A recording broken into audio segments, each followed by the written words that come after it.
السلام عليكم ورحمة الله وبركاته. اللهم صل وسلم وبارك على سيدنا محمد عليه أفضل الصلاة والسلام. ازيكم يا حبايب قلبي، عاملين ايه؟ كل سنة وانتم طيبين وعود عليكم الأيام بخير. النهاردة العيد يا جماعة، كل سنة وانتم طيبين وعيد سعيد عليكم وعلى الأمة الإسلامية بخير يا رب. أول حاجة يا جماعة، جينا معاكم بأوضة الضيوف. هنوريكم قبل ما نستفه وبعد ما نستفه. بنوريكم كده اللي لسه وهي كمان كانت فيها الحاجات اللي هي الكحك والبسكوت، كانت متفعكشه زي ما انتم شايفين كده. هنبدا بقى نستف معاكم، بس انا كنت في البيت ووالدتي اللي هي ست الكل هتيجي معاكم الوقت تنفضها كده بالفوطه لو فيها تراب وحاجه من اللي هي بتاع الكحك والبسكوت معاكم كده. اهي يا حبايبي زي ما انتم شايفين كده، ديت الفرشه، هي السرير. هنشتري المخده، اللي هي ام احمد هتمسك الفوطه تنفضها، تشتري المخده وهتنفض كده لو وقع عليها تراب، وقع عليها كحك او بسكوت اي حاجه ناعمه. هتنفض، تبدا معاكم بالسرير كده تنفضه. وبعد ما تخلص تنظيف هتقوم حاطه المخده الصغيره اللي انتوا شايفينها دي. اهو يا حبايبي كده حطيت المخده وانا خلصت السرير. هتبدا على كنبه الانتريه اللي هي الكنبه الكبيره، هتشتغل برضو المخدات كده. على الكنبه الكبيره هتشتغل المخدات وتقعد تنفض. وبعد ما تخلص التنفيض ده تقوم جايه رصه المخدات زي ما هي. النهارده يا جماعه العيد، كل سنه وانتم طيبين والامه الاسلاميه كلها بخير يا رب. احنا قبل ما نعمل اي حاجه في البيت بنمسك البيت الاول كله نستفه ونحط ركنه على اوضه الضيوف نستفها، عشان يوم العيد دي الحبايب كلها بتروح تعيد على بعضها. فام احمد اللي هي ست الكل ستفت السرير والكنبه الكبيره، وهتبدا تروح على الكراسي اللي هي الصغيره، لان انا كنت لسه في البيت ما كنتش جات لها. فهي قالت تعمل حاجه على ما انا اجي. فخلصنا كده التستيفات، وهنبدأ برضك معاكم الأكل. لما نستف أوضة الضيوف نبدأ كده الأكل. هي خلصت الكراسي زي ما انتم شايفين كده، هتبدأ تجيب المقشة وتقوم جاية ماسكة أوضة الضيوف دي، كان ساب المقشة والكرسي اللي هي بتنفضه وبتحط عليه المخدة بتاعته.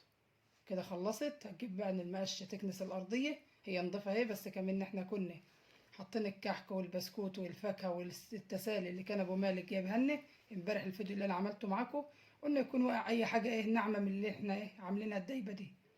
فكنست معاكم الانتريه وخلصنا كده. هنخش بقى نعمل تجهيزات العيد اللي هو الاكل. دي كرنب كان متخزن، والخضر اللي هي بتاع المحشي اللي هي شبت الكزبرة.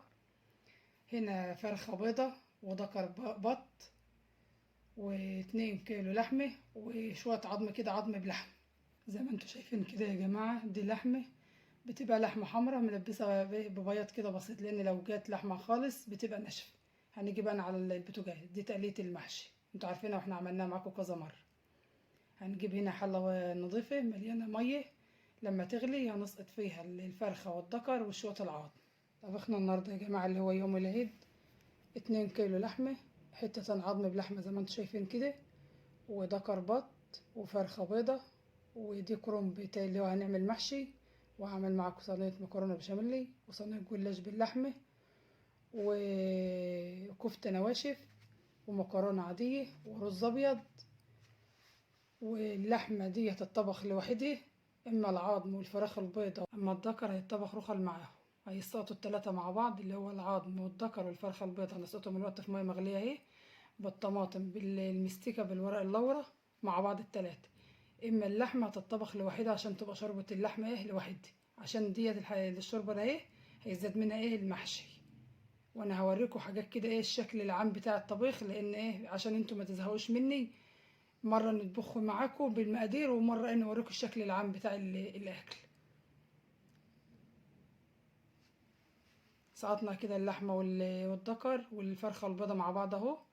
وهنقوم جايين بقى مغطي حاطين عليهم طماطمهم والبهارات بتاعتهم زي ما انتوا شايفين كده. الحاجه ام احمد اللي بتحط الحاجات دي، لان برضو كانت تاني لسه ما جتش، فقالت برضو تولع على الاكل على ما انا اجي. اهو يا حبايبي حطت البهارات والدقه بتاعتها وظبطت دنيتها اهو. هنبدا نغطي على دي بقى اهو. هنيجي معاكم بقى نوريكم بقى ان لسه اللحمه دي هنولع عليها رخله. هناخد دلوقتي المحشي نحشيه ونوريكم الشكل العام بتاعه دي بعد ما الطبخ. ايه رايكم؟ صوابعه جميله اهي، والصابع صغيره ومفيش حاجه صابع يتفك، وبسم الله ما شاء الله. هنيجي هنا برضو نوريكم الشكل العام بتاع اللحم. دي اللحمه كانت اتطبخت لوحدها، عشان شربتة اللحمه بتبقى جميله واحسن اطعم من الزفر التاني برضو. اهو يا حبايبي ام احمد بتوريكم اهو. ديت العظم بالفراخ بتدكر، بس دي العظم لوحده في الشرب. كنا نقليها في حله صغيره. كانت الحاجه ام احمد وهي حمرت لنا الفرخه ونص الدكر، يعني حاجه على قد اكلهم وتسيب الزفر بقيته. دي المكرونه اللي هي العاديه، المكرونه اللي هي بالتقليه مفرفره وجميله، هي طبخها باعداد زي ما انا بقى كنت طبخها معاكم قبل كده، اللي هو يوم العزومه. احنا يا جماعه على طول دايما بنعمل الاكل دي، بننوع في اكلنا، سواء كان في عزومه او في فرح او في عيد او في اي حاجه. بنحب نشكل في الاكل كده، مالوش دعوه بالتصوير ولا بالقناه ولا باي حاجه. والله العظيم بنعمل اكل كده ده على طول دايما في العيد او في اي مناسبه او في اي عزومه. هنبدا بقى يا حبايبي، نيجي معاكم نعمل. عملنا المكرونه البشاميل زي ما انتم عارفين، مقاديرها كنت عاملاها معاكم يوم العزومه. جبناها كده ايه الشكل النهائي بعد ايه ما اتعملت. هندخلها الوقت الفرن وهنوريها الشكل النهائي برضك بعد ما طلعت من الفرن. هي الوقت اللي لسه بتبكبك بالراحه اهي، عايزه 5 كده في الفرن. بسم الله ما شاء الله، شوف الله اكبر جمالها وحلاوتها. هنوريكم الشكل برضك النهائي بعد ما طلع. دي بعد ما طلعت من الفرن بمسكها اقطعها بالسكينه زي ما انتم شايفين كده، والخرطه هتطلع متماسكه لان مقاديرها الحمد لله بفضل ربنا مظبوطه. وبعدين احنا هتطلع الخرطه معاكم اهي زي ما انتم شايفين كده. اطلعها اول خرطه، ما يهمش لو اتفرفتت اول خرطه دي لحد ما ايه تتمسكي من الخرطه اللي جوه. هنطلع الخرطتين دولت، ما يهمش لو اتفرفتوا منك عادي. الخرطه التالتة بسم الله ما شاء الله، الله اكبر، حاجه جميله تفرح اهي. هنبدا نملى طبقين ومتماسكه وجميله وطعمها جميل، مفيش اجمل من كده في الدنيا بحال.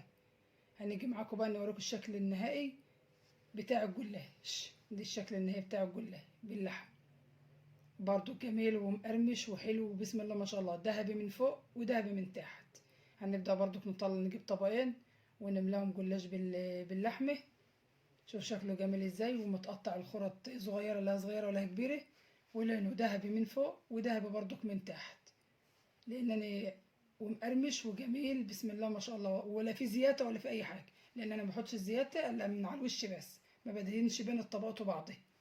وطريقته جميلة وسهلة. هنبدأ برضو نشتغل معاكم ونملى الطبقين. انا بوريكم قلب اللحمة وجميل ووشه زي ظهره يا جماعة، ده اللون ذهبي بسم الله ما شاء الله.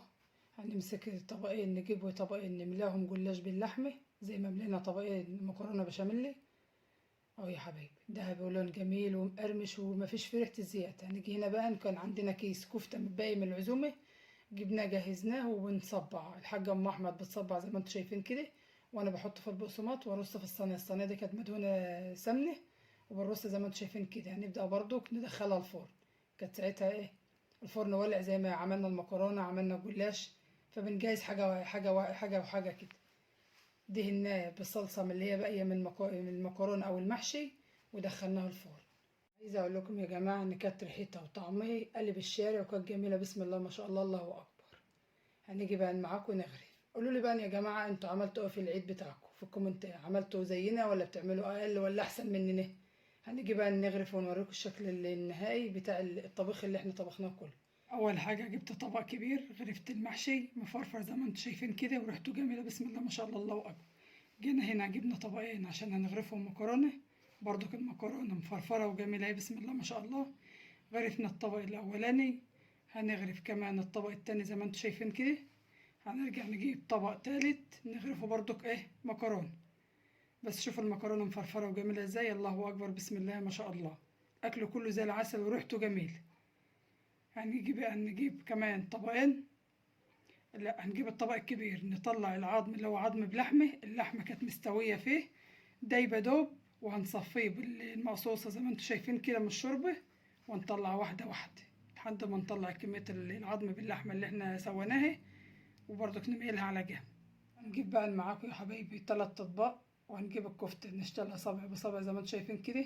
ريحتها وشكلها وطعمها اجمل من بعض بسم الله ما شاء الله، كانت قلب الشارع.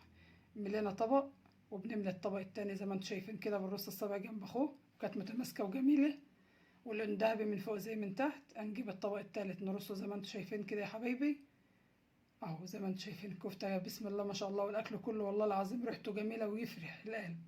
جينا هنا بقى نجيب حلة اللحمة طبخناها لوحدها، فبنشيلها كده ونصفاها من الشرب بالمقصوصة زي ما انتم شايفين كده. احنا بنحبش نحمرها، نعملها في فرن او نسيبها زي ما انتم شايفين كده.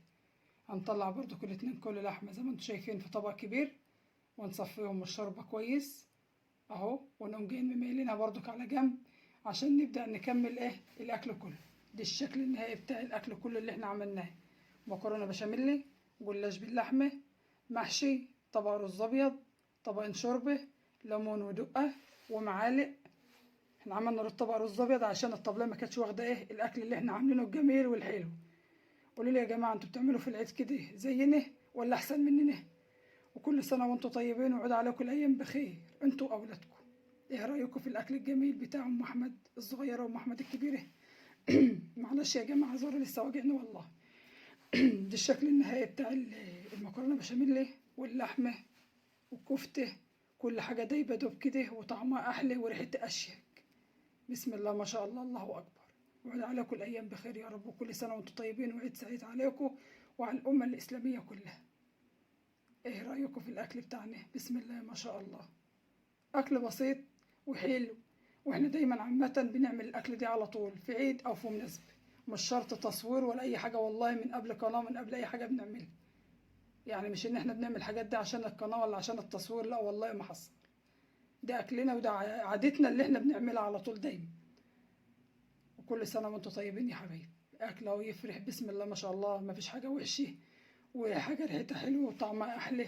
تعالوا يا جماعه يلا نفطر مع بعض في العيد، كل سنه وانتم طيبين، وعيد سعيد عليكم يا رب وعلى الامه الاسلاميه كلها بخير. اللحمه جميله اهي ومستويه وحمرة في بياض، ملبسه كده عشان تبقى طعمها احلى، لان لو جات لحمه خالص حمرة متبقاش حلو. ايه رايكم يا جماعه في الفطار بتاع ابو مالك وابو احمد؟ الفطار بتاعنا بتاع يوم العيد اللي هو العادات اللي احنا ما بنقطعهاش على طول. هنيجي بقى معاكم يا حبايبي، نجيب طبق كبير كده ونحط الفاكهه اللي ابو مالك جايبها كلها، نغسلها واحده واحده عشان نقدمها للضيوف والحبايب اللي بيجولنا يوم العيد. احنا اهلنا وحبايبنا واخواتي، وبنيجي نعيد على ابويا وامي كل عيد وولادنا.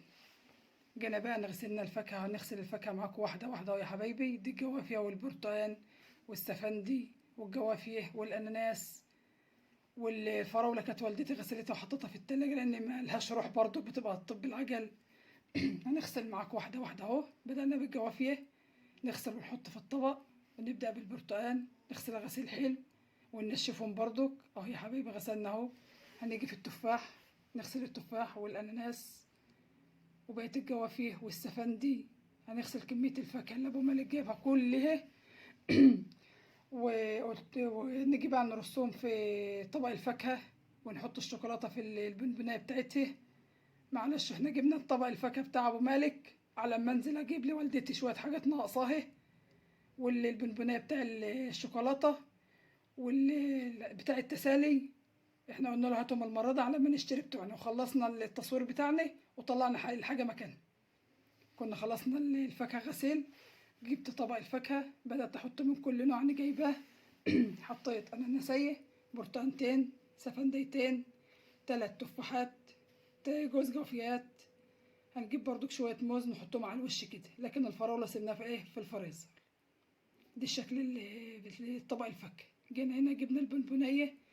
هنفتح اكياس الشوكولاتة، نبدأ ناخد من كل نوع احنا جبناه نحط عشان نملى ايه البونبونية شوكولاتة عشان نقدمها للضيوف زي ما انتوا شايفين كده يا قلبي.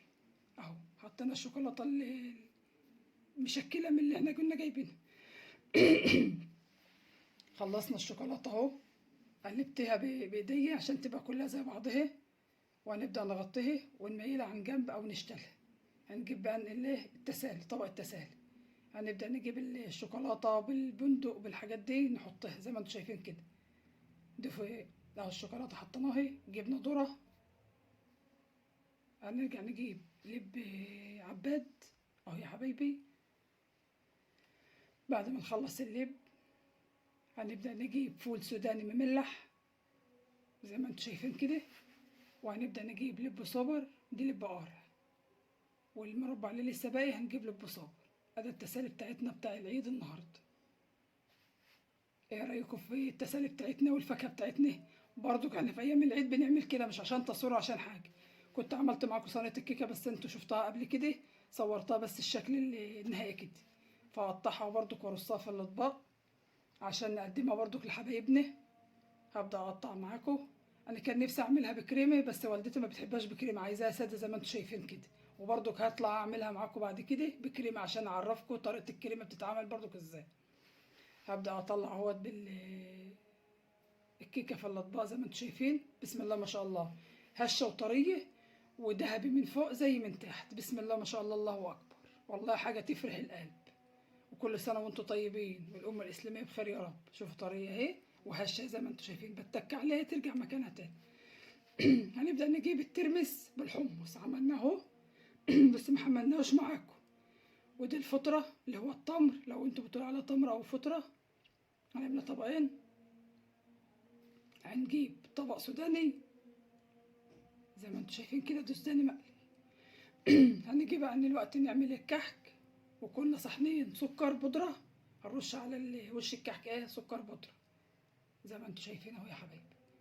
ده سكر بودرة، هنبدأ نرش ونرجع نحط كحكيتين تانيين ونرش عليهم ايه سكر.